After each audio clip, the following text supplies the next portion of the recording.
I received a well-intentioned series of questions from a long-time viewer of the channel asking me to comment on the relationship between GDP growth and revolution.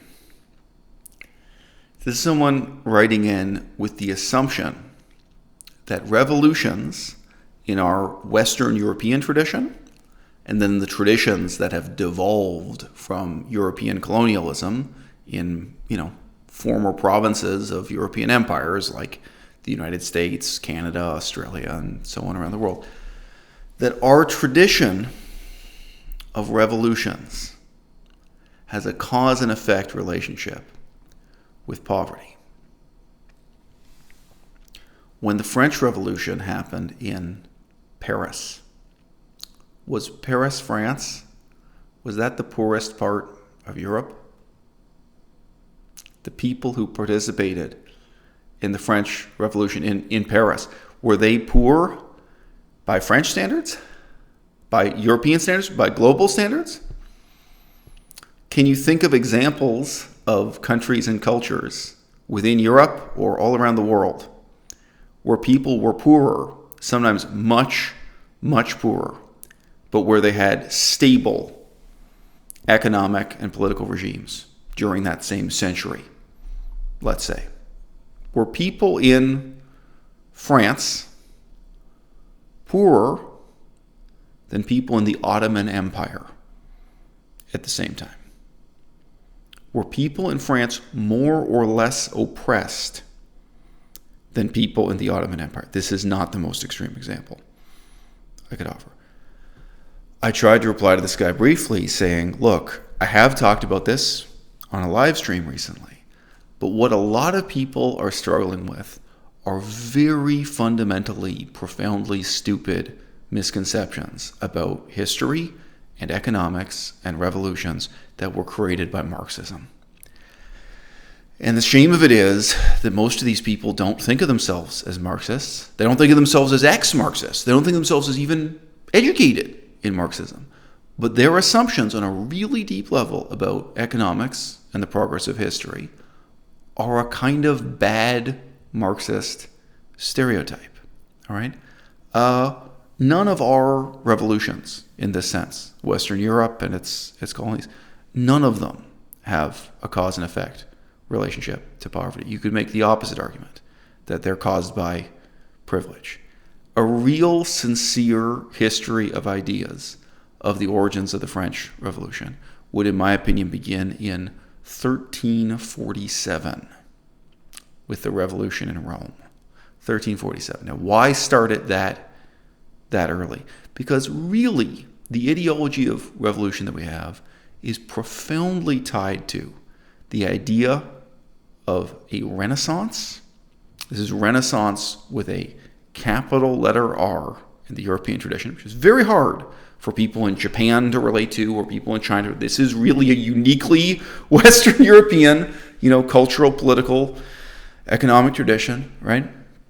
And then that concept of Renaissance, of course, is rooted in classicism, in classical moral, political, philosophical values. And not all classicism is overtly pro-democracy or democratic. Plenty of it is elitist and imperialist. Plenty of it just aspires to recreate the greatness of the Roman Empire and the leadership of figures like Julius Caesar or what have you, thought of uncritically, without any emphasis on the democratic element of that classical heritage. And some schools of thought within that Renaissance tradition, that way of thinking, some are emphasizing a return to democracy or some elements of democracy that they idealize. Okay, so in 1347, in my opinion, we have the first major revolution that really demonstrates this pattern. And that revolution, 1347, what actually happened was much less important than what famous authors wrote about it. It was romanticized, it was glamorized, it was propagandized, poems were written about this event. I am completely willing to believe that the real world historical experience of people who were alive in Rome at that time that people would be able to say, look, this was just another crazy coup d'etat. This was just another pretender to the throne. This was just another grubby example of one group of people with some money and weapons trying to take over the government, such as happened throughout the Dark Ages. This was no different, no better, no worse. But even if that were true, or even that were largely true, a literature grew up around this particular coup d'etat that made it into a revolution in this sense, in the same sense as the French Revolution, in the same sense that we continue to idealize revolution now in the 21st century, in the year 2020. All right? I would say the next big example of this would be Corsica. And again, it's not really the events of the Corsican Revolution. It's not really the reality of the short-lived dictatorship of Pasquale Paoli. It's not really what happened. It was what famous authors said about what happened. In this case, especially a guy named Boswell, whose name is now indelibly linked with Johnson. Boswell wrote an account of the Corsican Revolution, and he was not the last. He began the romanticization of, or the creation of, propaganda around this. And again, this was this tremendously influential. I mean, again, it's not that the events were influential. It's that the literature that surrounded the events became influential. And to give an example of an author you may have heard of, Jean-Jacques Rousseau was very much influenced by this. Okay? Now, the next big hurdle is the English Revolution. And when I say the English Revolution, I mean the same events that are often referred to as the English Civil War, whatever you want to call it, right? Which people have more difficulty romanticizing or attributing classical Greek and Roman values to, but nevertheless. And then it's just about a little bit more than a century after the English Revolution, we have the French Revolution. These are the big precedents in sequence, and there are smaller precedents here. But what do they have in common, right? I think on the deepest level, you can say that the Dark Ages were defined by regarding antiquity with awe, regarding what the ancients accomplished as something impossible for people to accomplish today. Still today in the south of France, you live surrounded by the ruins of the ancient Roman Empire, and that was true throughout a large part of it. We were in central Germany. It wasn't like the southernmost edge of Germany or something. It was remarkable, just how much of tangible legacy of the Roman Empire. Depending on where you were within Europe, whether it was Spain or Italy or what have you, the Roman imperial past remained tangible and visible. Of course, if you were further east, it would have been the legacy of ancient Greece and the so-called Eastern Roman Empire or Byzantine Empire, whatever you want to call it.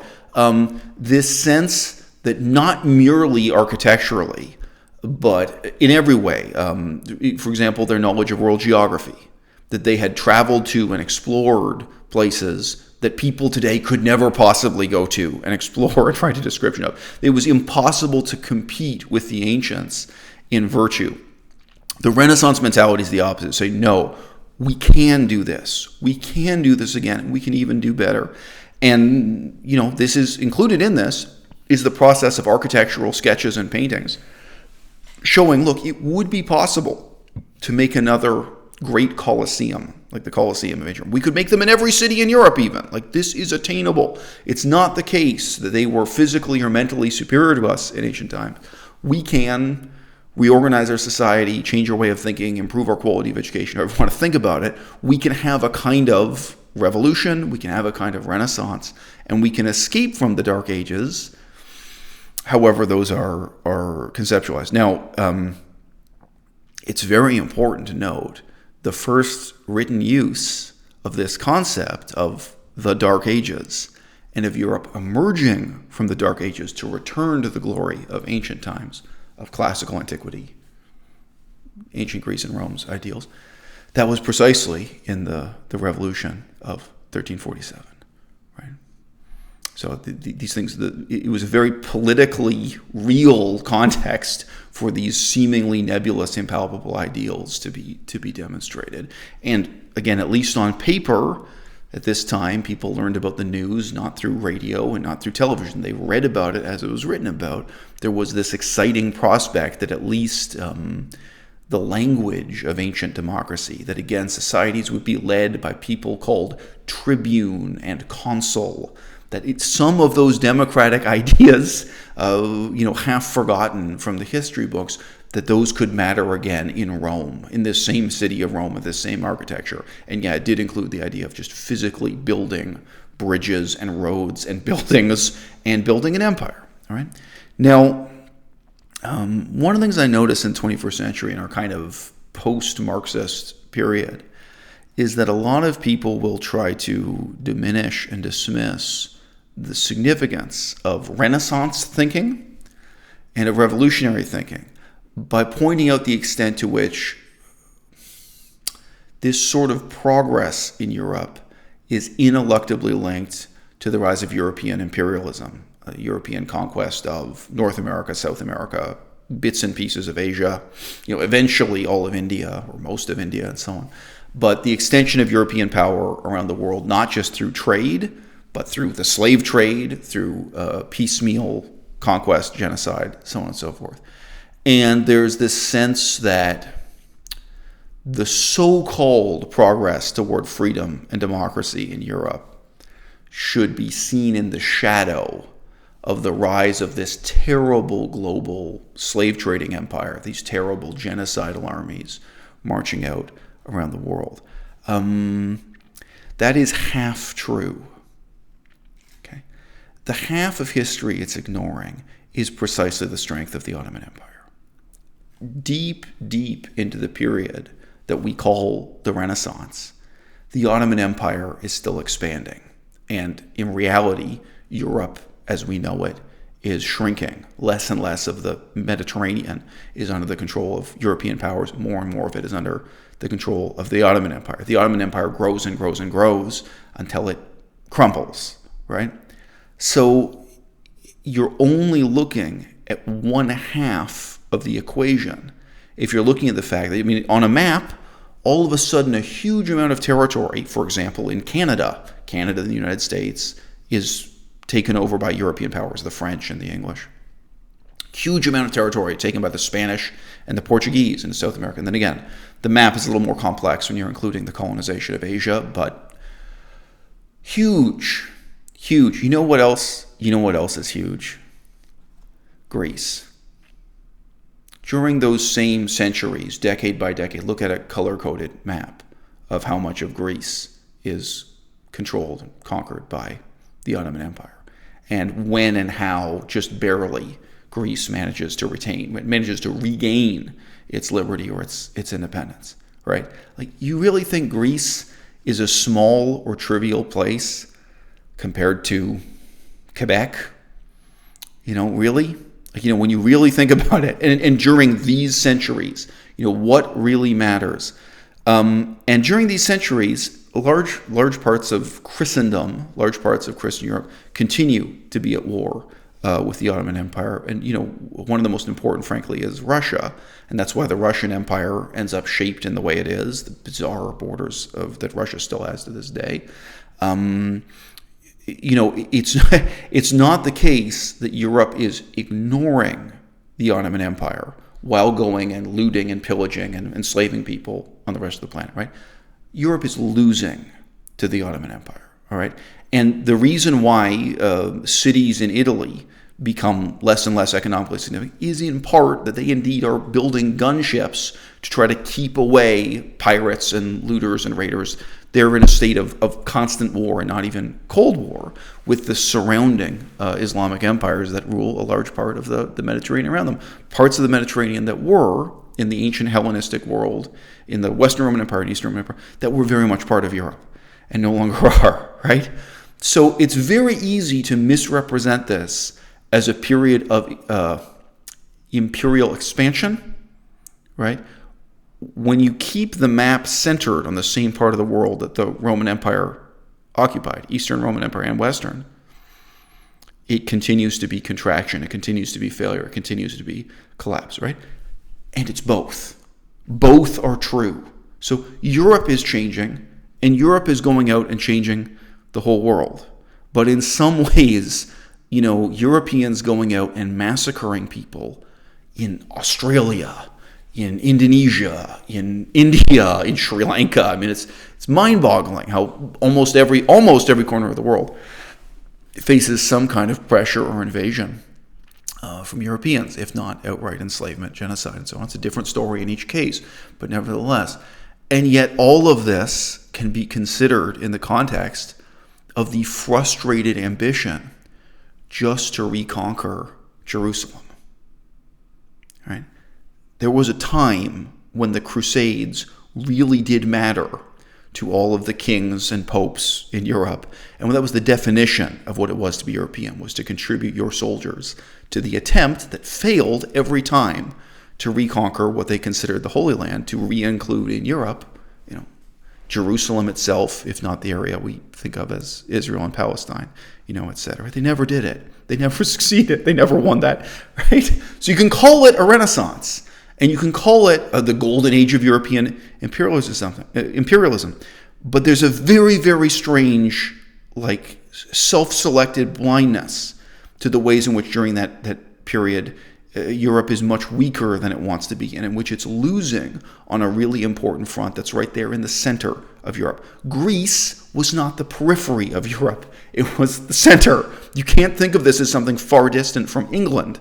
England really was the periphery. England was a place of absolutely no importance, say in the year 1500, and certainly in the year 1000, right? It was a place of no significance at all. It becomes significant rapidly at the very end of this period of time, at the end of the Renaissance, if you like, or even later, depending on when you consider it to be the end of the Renaissance. Okay? Now, I had a spontaneous conversation on a live stream talking about this. Marxism can be refuted when it presents itself overtly and sincerely as Marxism. If someone says to you that they believe revolutions happen if and only if the people are so poor and so oppressed that they have to rise up and tear down the government, right? And they believe this because they read it on a certain page of the works of Karl Marx or Engels. Now, if someone says that to you, you can at least criticize it, you can express your grounds for doubt, you can cross-examine them, you can demolish it. What's much harder to do is to address these beliefs when the people who believe them aren't even aware of them, right? They think of revolution like shaking up a carbonated beverage and then it explodes, right? As if it's the oppression itself, it's the repression, it's the poverty that causes this explosion, all right? And there's no sensitivity there's no curiosity for the historical reality that what we call revolution and what we call Renaissance and what we call Enlightenment really needs to be appreciated as innovation, right? Innovation isn't caused by poverty. It's not caused by wealth either, right? The island of Corsica was a place of absolutely no significance when Pasquale Paoli led his revolution there, and when, as it happened, a bunch of intellectuals, mostly British, some French, decided to write about this and describe it in terms of return to the democracy and classical values of ancient Athens and Rome and so on. And this became this massively influential thing. It became important because there were new ideas about how we could lead a better life. The French Revolution fundamentally was created just by the necessity of tax reform. At the beginning of the revolutionary period, aristocrats didn't pay taxes. By the end of the revolutionary period, they did. That was the fundamental problem, was that aristocrats were tax exempt, and otherwise in many ways they had a fantastically successful society. It wasn't caused by poverty or whatever. They could have just had a tax reform and trundled on through history without any other changes, right? People had new ideas, right? People wanted to innovate. People wanted to achieve a better life for themselves as individuals and for themselves collectively, as a society. I answered the question I was asked in an interview a few weeks ago, what is politics? With the answer, when we talk about ethics, when we talk about ethical philosophy, we're talking about the question of how can I lead a good life? And when we talk about politics, we're talking about the question of how can we lead a good life? Revolutions happen when people have fundamentally new ideas about how we can have a better life. And when they're willing to take terrible risks and pay a terrible price to try to make that happen.